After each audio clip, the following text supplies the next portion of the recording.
करते हुए माँ सरस्वती से प्रार्थना करता हूँ कि हम सबको सद्बुद्धि दें, सद्मार्ग पे चलें, अपने जीवन लक्ष्य की प्राप्ति करें। आप सभी को नमस्कार। मैं नमस्कार इसलिए करता हूँ कि प्रत्येक आत्मा में परमात्मा का निवास है। हर बच्चा राम है, कहते हैं ना, जो कोई मोटिवेशनल गीत है। हर बच्चे के अंदर वह क्षमता है, वह ईश्वरीय शक्ति बहुत बड़ी उपलब्धि प्राप्त कर सकता है अपने जीवन में। तो इसलिए हमारा जवाब दीजिए आप लोग। नमस्कार। जब मैं कहूँगा तब रिस्पांस दीजिए। नमस्कार। गुड, बहुत अच्छा। एक छोटी सी एक्सरसाइज करेंगे, फिर हम क्लास शुरू करेंगे। योग का मतलब रहे निरोग। जब शरीर स्वस्थ होगी तो बुद्धि फिट होगा, और जब बुद्धि फिट होगी तो कमाल कर सकते हैं। तो सब लोग जैसे मैं हास्य योग करेंगे, छोटा सा, बैठे बैठे ही सब लोग 1 मिनट का, जैसे हम कहेंगे, मैं भी साथ साथ आपके हाथ ऊपर करें सब लोग, सांस खींचिए।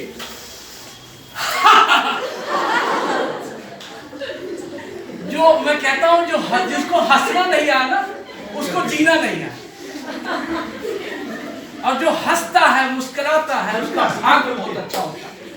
मेरी 2 बेटियां हैं। बड़ी बेटी बहुत मेहनत करती, बहुत सीरियस रहती थी, बहुत कम, और छोटी बेटी हमेशा मुस्कुराती थी। सबसे पहले उसका जॉब लगा। 3 बच्चे हैं, बेटा बीच में, सबसे पहले उसका जॉब लगा। और कहते थे कम मेहनत कर रही है, लेकिन हमेशा गीत मतलब मुस्कुराते रहना, घर में प्रवेश करिए तो हंस के रहना, पानी ले। और जो मुस्कुराता है, जिसके चेहरे पे आप घर में खुशी, जो दूसरों के चेहरे पे खुशी बांटता है, उसका भाग्य बहुत सुंदर होता है, बहुत अच्छा होता है। मैं दावे के साथ कहता हूं, तो एक बार खुल के हंसिए, कोई शर्म नहीं। मुस्कुराने, हंसने और खुशी, खुद अपने परिवार में, अपने घर में भी खुशी बांटिए। देखिए आपका जीवन कैसे सुंदर होता जाता है। जो बोझिल मन से रहते हैं ना, जो बोझिल मन से पढ़ते हैं ना, जो बोझिल मन से जिंदगी जीते हैं ना, they can not achieve that's, वो चीजें नहीं प्राप्त कर सकते। तो एक बार खुल करके सब लोग हंसेंगे, क्योंकि कैरियर काउंसलिंग पे आप लोगों ने बहुत कुछ सुना है। हाथ ऊपर करिए।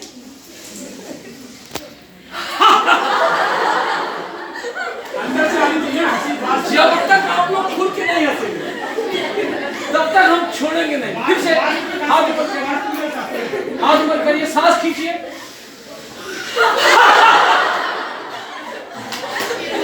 प्रीति, आपने हंसना नहीं सीखा,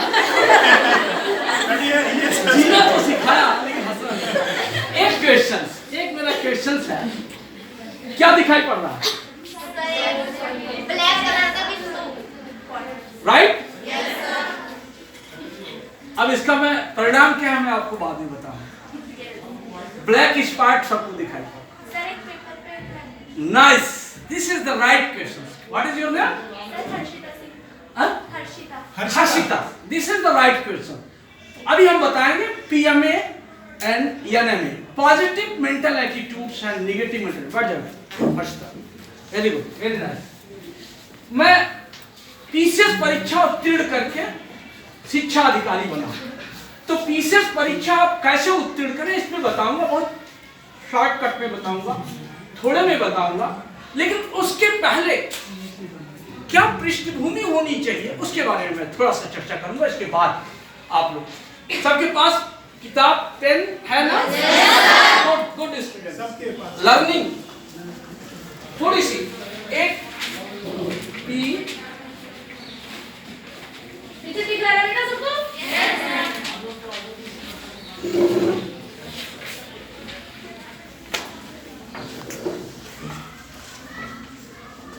PFAR,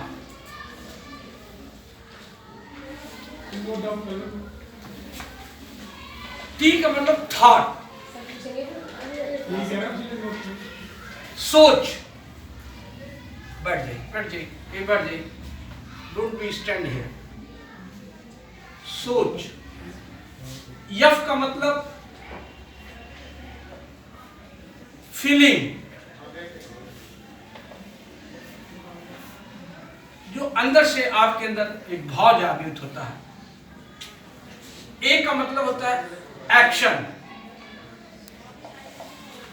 और आर का मतलब होता है रिजल्ट। जीवन का रिजल्ट कहां पर आता है? सोच, आपकी सोच कैसे, फीलिंग, आपके अंदर की फीलिंग कैसे, एक्शन, आप किस तरीके का एक्शन लेते हैं, और उसी आधार पे आपके जीवन का रिजल्ट बनता है। टू टाइप ऑफ सोच होती है, पीएमए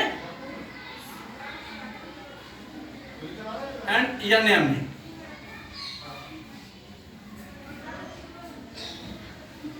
पॉजिटिव मेंटल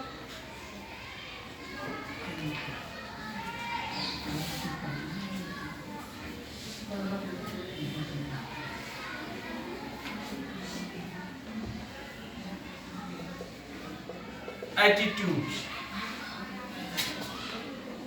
और दूसरा होता है निगेटिव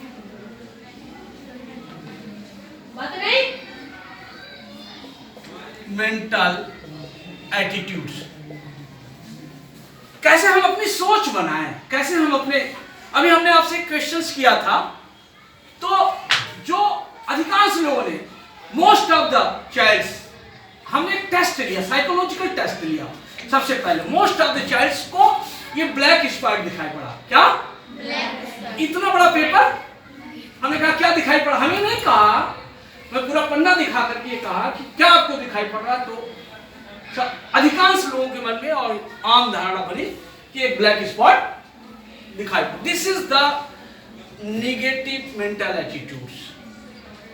पॉजिटिव मेंटल एटीट्यूड्स मतलब सब कुछ दिखाई पड़ रहा है इसमें कि सफेद पन्ना है और एक ब्लैक स्पॉट्स है।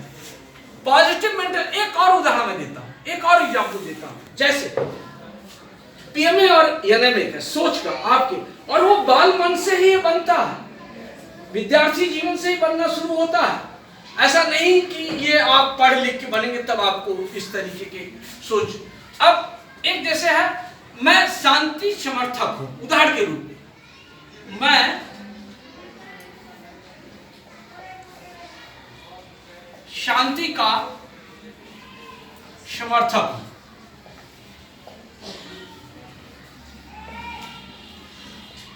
दूसरा वाक्य है ठीक इसी तरीके का, मैं युद्ध का विरोधी हूं।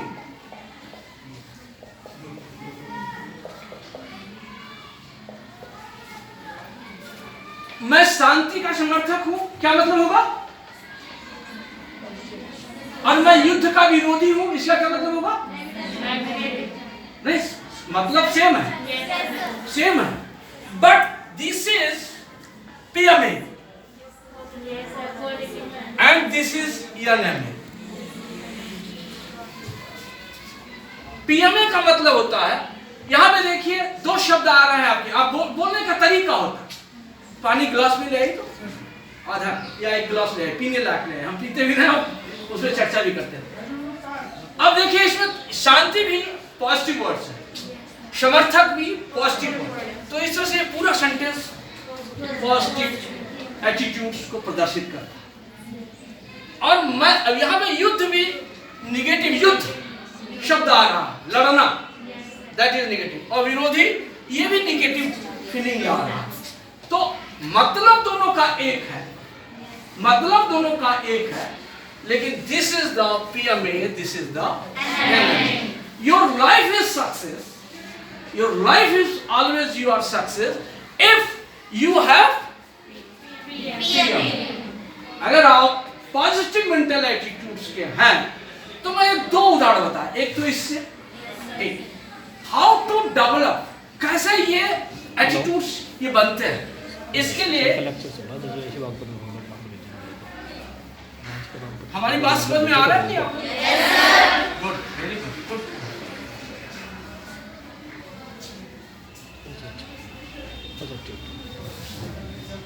ये PMA and NMA is thought, feeling and action. PMA and NMA produce thought, feeling and action. तो और इसी thought कैसा है? PMA है, feeling कैसी है अंदर से? जैसे आप डरते हैं, जैसे आप मैं जीवन में कुछ नहीं कर पाऊंगा, मैं जैसे आपको हताशा, निराशा, पढ़ाई से दूर मन न लगना, हताशा, these are the negative. और क्या है कि नहीं, हम करेंगे, हम कर सकते हैं। हर बच्चा, मैं कहता हूँ ईच एंड एवरी, हर बच्चे के पास वह क्षमता, योग्यता और है, शक्ति है कि वो कुछ भी बन सकता है। बस हम अपने को पहचान नहीं पाते हैं, अपने अंदर की शक्तियों को हम पहचान नहीं पाते हैं। तीन उससे फैक्टर क्या है जिसके आधार पे ये फैक्टर, कारक क्या है? पहला एजुकेशन, दूसरा इन्वायरमेंट,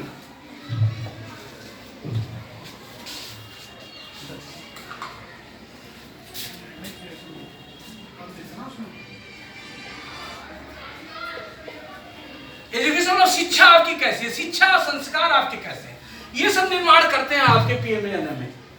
और आपका परिवेश कैसा है, आसपास परिवेश, माता पिता, भाई बंधु पड़ोसी किस तरीके की। और तीसरी चीज है एक्सपीरियंस,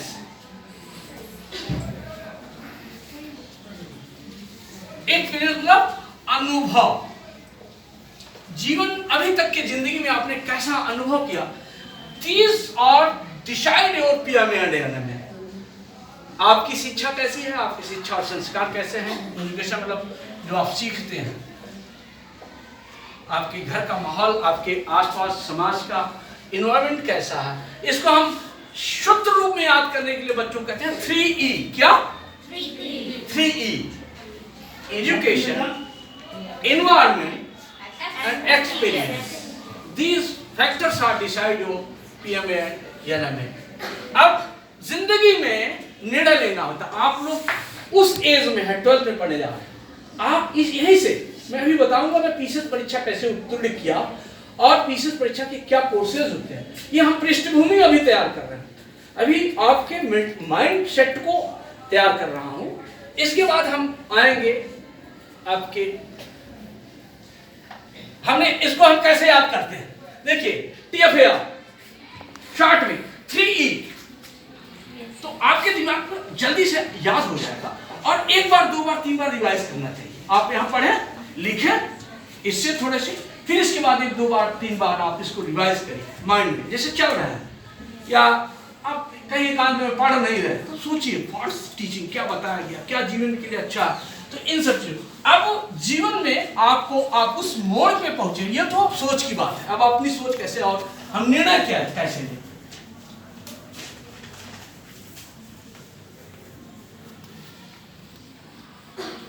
हमें आईएएस बनना, हमें पीसीएस बनना, हमें डॉक्टर बनना, हमें इंजीनियर बनना, हमें बैंकिंग में जाना, हमें पुलिस बनना, हमें टीचर बनना, हमें नेता बनना, हमें एक अच्छा नागरिक बनना, हमें क्या बनना है। डिसीजन जीवन में प्रतिदिन डिसीजन लिया जाता है।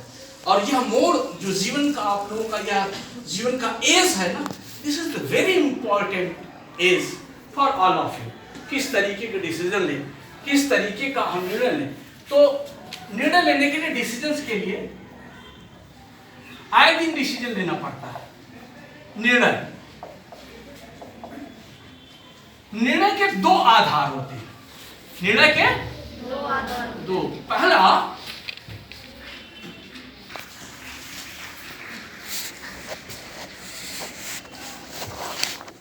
इमोशनल,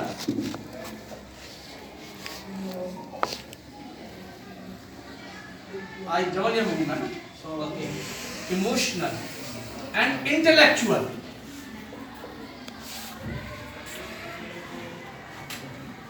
जीवन के सारे निर्णय या तो भावनात्मक होते हैं, भावों से, इमोशनल और भावों से,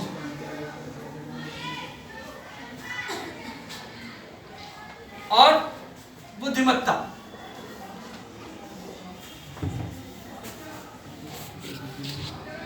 ये बहुत अच्छे साइकोलॉजिस्ट ने, हम लोग की ट्रेनिंग चल रही थी, वहां पे बताया था हम एक ट्रेनिंग में गए, तो जब हम लोग नौकरी आते हैं तो एक ट्रेनिंग होने की जाती है, तो आप अधिकारी बन के डेली निर्णय लेना, डेली डिसीजन लेने हैं, और हर व्यक्ति को डिसीजन लेना होगा।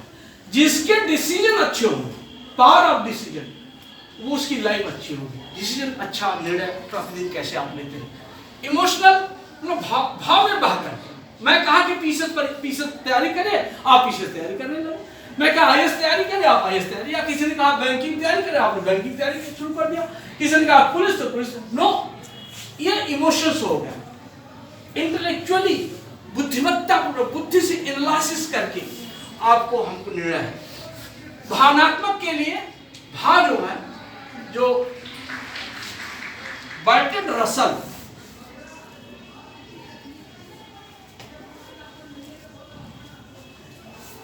रसल नामक मनोवैज्ञानिक, ह्यूमन साइकोलॉजिस्ट, जो ह्यूमन व्यक्तित्व के जानकार, उन्होंने बताया कि भावनात्मक दो तरीके होते हैं, भाव जो पैदा होता है। एक, पहला उन्होंने कहा आवेग, हर व्यक्ति के मन के अंदर आवेग भाव पैदा होते हैं। बर्टन रसल नामक मनोवैज्ञानिक ने कहा, ह्यूमन साइकोलॉजिस्ट ने कहा कि पहला वो होता है आपका अधिकार परक आवेग।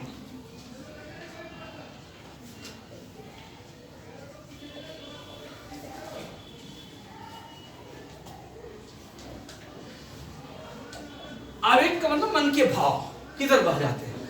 और दूसरा उन्होंने कहा कि रचनात्मक आवेग।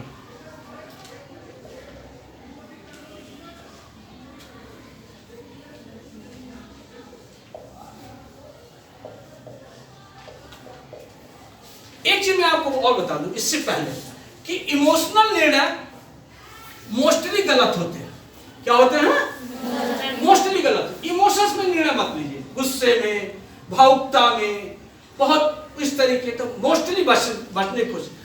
इंटेलेक्चुअल निर्णय ऑलवेज गुड, ये निर्णय हमेशा गुड होते हैं, अच्छा होते हैं, जो सोच विचार के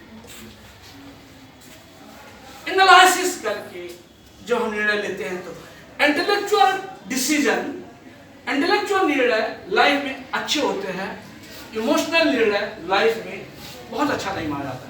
50% इमोशनल है और 50% इंटेलेक्चुअल है, वहां तक तो चल सकता है। लेकिन अगर इमोशनल निर्णय 100% आपने निर्णय इमोशनल लिया तो दिस इज रॉन्ग, और 100% इंटेलेक्चुअली बुद्धि से एनालिसिस करके आपने निर्णय लिया, लाइफ में डिसीजन लिया, तो दैट इज ऑलवेज राइट। निर्णय करके इंटेलेक्चुअली आपने निर्णय लिया तो हमेशा ये अच्छे होते हैं। तो कोशिश करिए कि जो भी डिसीजन आपको निर्णय में लेना है वो इंटेलेक्चुअली लेना है, अपने बुद्धि से एनालिसिस करके, सोच समझ करके अपना। और वैसे इसमें दो राय नहीं कि आप ये बाल मन में, हम टीचर्स के रूप में उसके रूप में सहयोगी हो सकते हैं इंटेलेक्चुअल निर्णय लेने में कि दिस इज द राइट, ये इंटेलेक्चुअली ये सही है। लेकिन इसका मतलब ये नहीं है कि केवल अपने से जो केवल भाव पैदा हो जाए, इमोशंस पैदा हो जाए। इसमें भी भावनात्मक अगर निर्णय आप ले रहे हैं, अगर आपका आवेग रचनात्मक है, कुछ कर गुजरने की भाव, कुछ अच्छा करने की सोच, then it is right, तो इमोशनल आपका कुछ अच्छा हो सकता है। तो डिसीजन आपको, ये इंटेलेक्चुअल निर्णय भी स्टर्नबर्ग नामक मनोवैज्ञानिक ने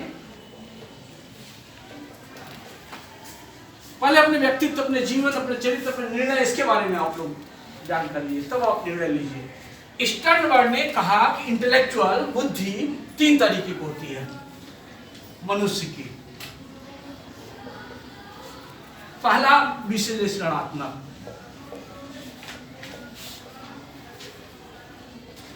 एनालिटिकल, एनालिसिस करके, और दूसरा है व्यवहारिक बुद्धि, व्यवहार, और तीसरा है सृजनात्मक बुद्धि।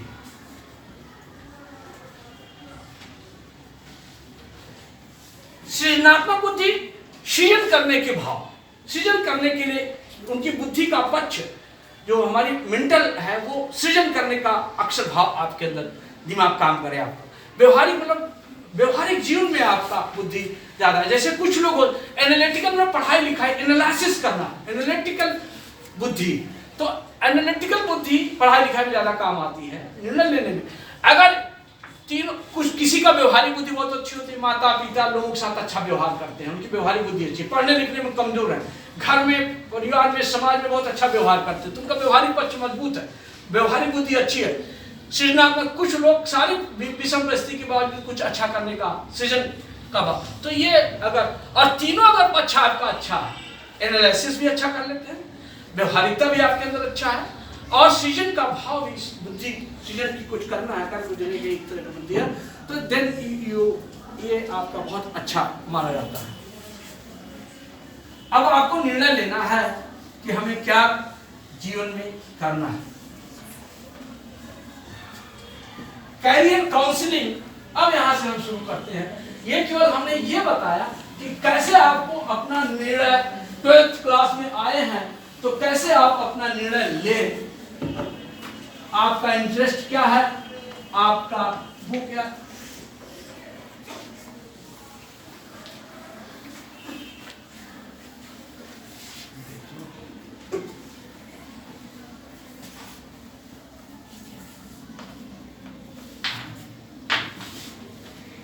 बैठ लीजिए मेरे साथ। आप लोग खड़ा तो नहीं ना, हम पानी पी पी के आप लोगों का।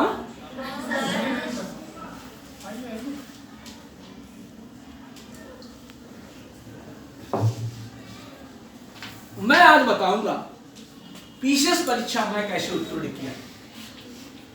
पीसीएस एग्जाम आपको जान के आश्चर्य होगा कि मेरा हाई स्कूल 50%, इंटर 54%। मैं बीएससी फर्स्ट ईयर में था। डॉक्टर राम हर्षवर सिंह हमारे गुरु जी को आज मैं भगवान की तरह मानता हूं। मैं एक कहानी आपके बच्चों को इन लोगों प्रिंसिपल लोगों को बताऊंगा कैसे पीसीएस परीक्षा में उत्तीर्ण किया। पूरी एक हिस्ट्री और पूरे हम पाठ्यक्रम के बारे में भी चर्चा करेंगे, लेकिन क्योंकि मैं पीसीएस परीक्षा कैसे उत्तीर्ण किया हूं इसके बारे में आप सबको बताना चाहता हूं कि हाई स्कूल और इंटर तक मैं कभी सोचा नहीं। कोई पहले बता देता, डॉक्टर एपीजे अब्दुल कलाम साहब कक्षा 3 में जब चिड़िया कैसे उड़ती है उनके गुरुजी ने बताया बर्ड कि उनकी बोन्स खोखले होते हैं, ऐसे पंख करते हैं, उड़ने की कल्पना परिकल्पना, तब एपीजे अब्दुल कलाम साहब ने दिमाग में आया कि मैं तो बड़ा होऊंगा तो वैज्ञानिक बनूंगा और उड़ने वाली चीजें खोज करूंगा। न जाने कितनी उन्होंने प्राइमरी माइंड सेट कहां आपका जाता है। हम तो इंटर के बाद हमने बीएससी फर्स्ट ईयर में डॉक्टर राम हर्षवर सिंह जैसे मेहनत में करता था। डॉक्टर राम हर्षवर सिंह की आदत थी कि अगला क्या चैप्टर पढ़ाएंगे वो बता देते थे, तो मैं घर पे थोड़ा सा पढ़ के आता था, क्लास में बता देता था। जैसे उन्होंने कभी कुछ क्वेश्चंस किए तो उन्होंने उसका जवाब दे दिया, तो उनको लगा कि ये बहुत अच्छा इंटेलिजेंट लड़का है, बहुत बुद्धिमान लड़का है। उन्हें एक दिन बुलाया, कहा तुम IAS की तैयारी करो। मैं कहा कि सर मैं किसान का बेटा, अंग्रेजी बहुत कमजोर है, IAS में नहीं कर सकता। मैंने सोचा ही नहीं, अपने इंटर तक कभी दिमाग में आए नहीं, फर्स्ट ईयर में आए। काश ये दिमाग इंटर में आ गया होता जब हम करियर चुन रहे थे तो और अर्ली सिलेक्शन हो जाता पीसीएस परीक्षा में, और जल्दी और अच्छे पोस्ट पे और आगे जाते। जब उन्होंने कहा कि तुम IAS पीसीएस परीक्षा करो, एक बार कहा तो हमने इनकार कर दिया, मन में लाया ही नहीं। दूसरी बार उन्होंने कहा, फिर हमने कहा नहीं सर, फिर थोड़ा सा डांट लगा। तीसरी बार तो बहुत देर डांटा, मैं कह रहा हूँ तुम IAS पीसीएस तैयारी करो, बहुत देर जब उन्होंने डांटा तो मैं उस दिन गया बाजार से 10 साल का क्वेश्चन पेपर ले आया। 10 साल का IAS का और 10 साल का पीसीएस का question paper. BSc first year में था तो मैं क्वेश्चन पढ़ता था, फर्स्ट ईयर 1 साल लगभग कंप्लीट हो गया था। तो जब क्वेश्चन पढ़ता था तो IAS के क्वेश्चन मुझे समझ में कम आए, थोड़ा इनडायरेक्ट होता है। IAS का क्वेश्चन जो होते हैं इनडायरेक्ट होते हैं, पीसीएस के क्वेश्चन डायरेक्टली पूछ देते हैं। मान लीजिए मेंडल्स लॉ किसने या जीन्स किसने खोज किया था, इस तरीके से सीधे क्वेश्चन पूछ लेते हैं। अगर वहीं IAS में पूछना है तो जीन्स पे अगर उनको क्वेश्चन पूछना है तो बड़ा कहानी बना करके पूछेंगे, बड़ा इनडायरेक्ट उसके बारे में पूछेंगे। प्रश्न ही बड़ा घुमावदार होता है। तो मुझे आईएएस का पेपर समझ में नहीं आया तो मैंने कहा कि आईएएस में नहीं कर सकता। पीसीएस का क्वेश्चन में उसमें कुछ हल कर लिया। हम क्या, मैं बीएससी फर्स्ट ईयर में हूँ, 20-25 क्वेश्चन मुझे आ रहा, तो मैं कर सकता हूँ। एक विश्वास जागृत हुआ और उसी दिन से हमने अपने मन में संकल्प लिया तो मैं पीसीएस में अच्छा उत्तीर्ण करूँगा। पीसीएस परीक्षा की मैं तैयारी शुरू कर दिया। पीसीएस क्वेश्चन देखते थे बीएससी फर्स्ट ईयर और सेकेंड ईयर का। पहले 2 इयर्स ग्रेजुएशन होता था, फर्स्ट ईयर सेकेंड ईयर का, फिर एमएससी किए। एमएससी भी 2 साल का था। तो एमएससी के दौरान कोई कोचिंग क्लास नहीं था, लेकिन क्वेश्चंस जरूर पढ़ता। जब भी मुझे फुर्सत हो जाते थे तो 10 साल के जो क्वेश्चंस होते थे और क्या उसका सिलेबस है, क्या पाठ्यक्रम है, किस तरीके के क्वेश्चंस आते हैं, know about the pattern of the PCS examination, कैसे पैटर्न होता है, इसके बारे में मैं क्वेश्चन पेपर से, कोई परिवार में नहीं, गांव में नहीं, आस पड़ोस में नहीं, कोई कोचिंग नहीं, स्वयं से अध्ययन करने लगा। फर्स्ट टाइम मुझे लगा कि किसी पीसीएस परीक्षा व्यक्ति से मैं मिलूं तो मैं जाकर के एक ब्लॉक पे वीडियो होती है, ब्लॉक डेवलपमेंट ऑफिसर की पीसीएस परीक्षा उत्तीर्ण करके आते हैं। मेरे पास, मैं इतना इंट्रोवर्ट स्टूडेंट था, इतना शांत एकांत रहने वाला, कि वो उनके चेंबर में घुस करके ये भी नहीं पूछ पाया, बस अगल बगल से झाँक करके पर्दे से देखता रहा कि यार कहीं इनका दिमाग इतना बड़ा होता है क्या, पीसीएस आईएएस परीक्षा वालों का सर कहीं इतना बड़ा होता है क्या। तो देखा है सामान्य इंसान मन में आया, नहीं हिम्मत नहीं जुटी, उनसे बात नहीं करता। फिर आया, मैं पढ़ने लगा। और एमएससी के बाद, एमएससी करने के बाद पहली बार जब मैं पीसीएस परीक्षा दिया तो यूपी और एमपी दोनों पीसीएस में उत्तीर्ण हुए। तो गुरु का आशीर्वाद, गुरु के शब्द, गुरु के मोटिवेशंस इस तरीके से बर्निंग डिजायर होना चाहिए। तो आपका लक्ष्य क्या, इस समय आपका लक्ष्य क्या होना चाहिए? टारगेट, लक्ष्य के लिए इस समय जो आपका ये विद्यार्थी जीवन है, एक तो पहला आपका लक्ष्य होना चाहिए हेल्थ। अगर आप स्वस्थ नहीं है तो आप कुछ पढ़ने लिखने का मन नहीं करेगा। आप हेल्थ, आपका हेल्थ कैसे है, उसके लिए आहार विहार, योग, ध्यान। आईएएस टॉप करने वाली बच्ची का इंटरव्यू में देखा तो लोगों ने कहा कि तुम 1 घंटे प्रतिदिन योग सेंटर में जाती थी, कैसे ऐसे पढ़ाई आपने किया? तो उस लड़की का जवाब मैं सुना कि योग सेंटर में जाने के कारण ही मैं आईएएस टॉप।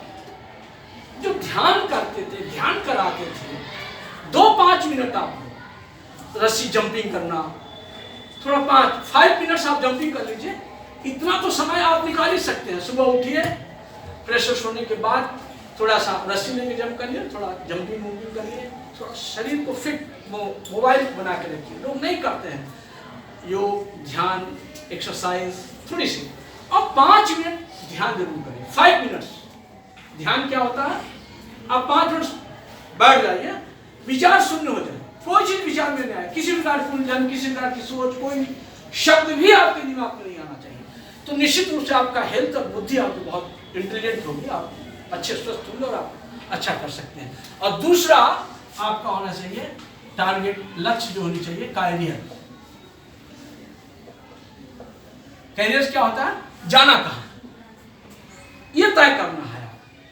कैसे तय करना, अपनी परिवेश, अपनी क्षमता, अपनी बुद्धि, जो हमने पहले बताया उसी आधार से आपको तय करना है। फिर मैं बता रहा हूं कि हर बच्चे के अंदर वो क्षमता है। ये मत सोचिए कि नहीं क्षमता है। पीसीएस परीक्षा ऐसे खेलते खेलते हमने उत्तीर्ण किया, गेम खेल खेल करके पीसीएस परीक्षा उत्तीर्ण किया। तो ओनली 1 मंथ मैं डिग्री कॉलेज में पढ़ाता था। एमएससी करने के बाद मैं उसी कॉलेज में टीचर हो गया, बच्चों से खूब डिस्कशन करता था। जब और 1 महीना जब परीक्षा आती थी प्री, तो मैं 1 दिन की भी छुट्टी नहीं लेता था प्री परीक्षा, क्योंकि बॉटनी में इतना मेरा कमाल था, मैं बॉटनी का प्रोफेसर था। सब्जेक्ट के बल पे उस समय प्री परीक्षा में सब्जेक्ट के बल पे निकाल दिया। पर अब तो सब्जेक्ट नहीं होता है, अब दूसरे तरीके का थोड़ा सा पैटर्न बदल गया है। तो प्री तो ऐसे निकाल लेता था, चलते चलते पढ़ाते पढ़ाते विद्यालय में बच्चों के साथ करते कराते। और मेन के लिए मैं 1 महीने जाकर के लग जाता था। इलाहाबाद सेंटर होते थे, इलाहाबाद केंद्र है, तो 1 महीने फिर कब सूर्योदय कब सूर्यास्त मुझे पता नहीं चलता। मैं सोता था तो सपने में भी पीसीएस का और तमाम पाठ्यक्रम में रिवाइज कर जाता। मैं सचिन तेंदुलकर का इंटरव्यू सुन रहा था। सचिन तेंदुलकर ने कहा, सचिन तेंदुलकर विश्व के 16 हाई स्कूल नहीं पास हुए, विश्व के सर्वश्रेष्ठ खिलाड़ी 16 साल के। उन्होंने कहा कि जब मैं सोता था तो यही सपना लेके सोता था कि विश्व का सर्वश्रेष्ठ खिलाड़ी कैसे बनूं, और सो के उठता था तो यही सोचता था कि विश्व का सर्वश्रेष्ठ खिलाड़ी कैसे बनूं, और मैदान में उतर जाता था। 8-8 घंटे प्रैक्टिस करते थे अपने कोच के साथ, अपने टीचर्स के साथ, 8 hours they are doing hard work, तब जाकर के विश्व के। मैं कहता हूं कि आज अगर आप ये डिसाइड कर लेंगे कि टाइम मिलेगा एक दिन उत्तीर्ण करना है, तो मैं आपको लिख के दे सकता हूं, गारंटी दे सकता हूं कि आप उत्तीर्ण कर सकते हैं, बशर्ते उस मार्ग पे आपको चलना है, उस तरीके के आपको प्रयास करना है, पुरुषार्थ करना है, मेहनत करना है। लक्ष्य एक स्पष्ट लक्ष्य, आपके जो दिल से इच्छा करती है। आपने देखा अगल बगल बहुत अच्छा डॉक्टर है, तो आपको डॉक्टर बनने की इच्छा, you can do very easily, बहुत आसानी से कर सकते हैं। पीसीएस, आईएएस, डॉक्टर, इंजीनियर, कोई भी परीक्षा आप बड़े आसान से उत्तीर्ण कर सकते हैं, बशर्ते अभी से आप लोग को उसको अपने निर्णय लेना होगा। थोड़ा सा एनालिसिस कर लीजिए, क्वेश्चंस पेपर ले आइए, खूब उस पर चर्चा करिए अपने साथियों के साथ, अपने भाई, बड़े भाई बहन हैं, अपने गुरु के साथ चर्चा खूब शुरू करिए। कैसे मैं कर सकता हूँ, कैसे मैं कर सकता हूँ, जो आपने डिसीजन लिया, जो आपकी मेंटल एबिलिटी, जो आपकी हिम्मत, जो आपकी क्षमता, जो आप थोड़ा सा एनालिसिस करके इंटेलेक्चुअली जो आपने निर्णय लिया अपने करियर के लिए। मैं एक चीज और बता दूं, आत्मनिर्भर भारत की बात होती है, आत्मनिर्भर भारत तब बन सकता है जब हर बच्चा, हर बच्ची आत्मनिर्भर। आत्मनिर्भर तब होंगे आप जब आपके अंदर कोई स्किल हो। अब डॉक्टर बन गए तो आत्मनिर्भर हो गए, अपना नौकरी नहीं पा सकते तो अपना आपको डिस्पेंसरी खोल के, आप इंजीनियर बन गए, सॉफ्टवेयर इंजीनियर बन गए, तो कंप्यूटर का कोई ऐसा सॉफ्टवेयर खोज कर दिया आपने। बिल गेट्स की कहानी सुना आप लोगों ने कभी? हाई स्कूल में तो उन्होंने खोज कर दिया सॉफ्टवेयर, और इंटर में थे, 12th क्लास में थे, तो उन्होंने अपना बिजनेस एस्टेब्लिश कर। आज दुनिया की एक ऐसे सॉफ्टवेयर, एक कंप्यूटर की दुनिया में, जब कंप्यूटर की दुनिया स्टार्ट हो रही थी, तो कहने का मतलब यह है कि किसी भी क्षेत्र में आप अपनी उपलब्धि प्राप्त कर सकते हैं, अपने जीवन को बना सकते हैं।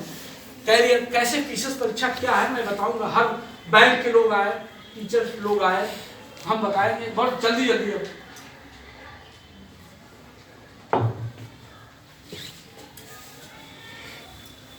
हेल्थ पे आप लोग ध्यान देते हैं नहीं देते? Yes, sir. क्या हेल्थ के लिए क्या करते हैं आप लोग? अब इसमें मुझे बहुत अच्छा लगा, मैं प्रीति मैडम की बहुत तारीफ करता हूँ इनका ये देख कर कि जब से इनका योगा ग्रुप पे आ रहा है, जब से आपके कैरियर काउंसलिंग के बच्चों के बीच में चर्चा होनी चाहिए। हम लोग थे, कोई चर्चा करने वाला नहीं था। मेरा एक विचार आया, थॉट, कि हमारे जनपद के बच्चे कैसे अभी से इंटर से एक अपना